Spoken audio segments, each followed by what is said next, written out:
I came across a fascinating concept over the past couple of days that I thought I'd share with you. So, we're all aware of the felt sense of slow stagnation that has taken place in Western economies and advanced economies more generally over the past 20, 30 years, especially since 2008.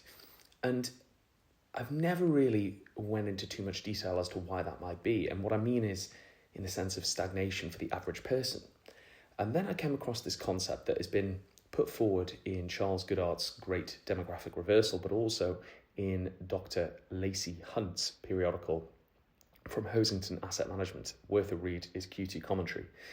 And effectively it's this, it's the premise that as the global labour pool has increased over time, over the past 30 years of globalisation, that has reduced the incentive for businesses to basically increase labour factor productivity by increasing the capital to labour ratio, physical capital, like actually enhancing output per worker, because it is far cheaper to just hire cheaper workers.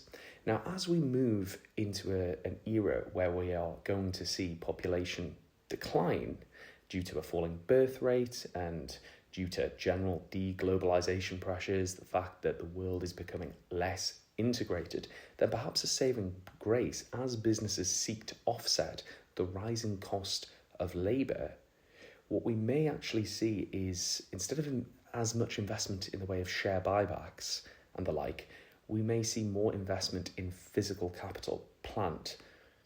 AI, you could argue, falls into this category because ultimately the cited goal is to increase productivity per worker. And it's because it's a necessity. If you have a shrinking pool of labour, you need more output per worker. And so actually, perhaps, I think maybe, the bull case of the next 20 to 30 years in this era of deglobalization is higher wages as a result of greater bargaining power per unit of labour.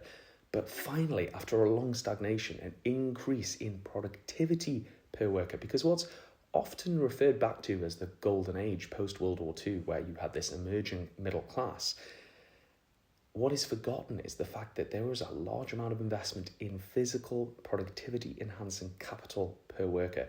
Huge productivity gains were generated, and as a result of that, there was sufficient capacity for enhanced remuneration, which was that halcyon age from 1946 to 1971, leaving aside the end of the gold standard, etc.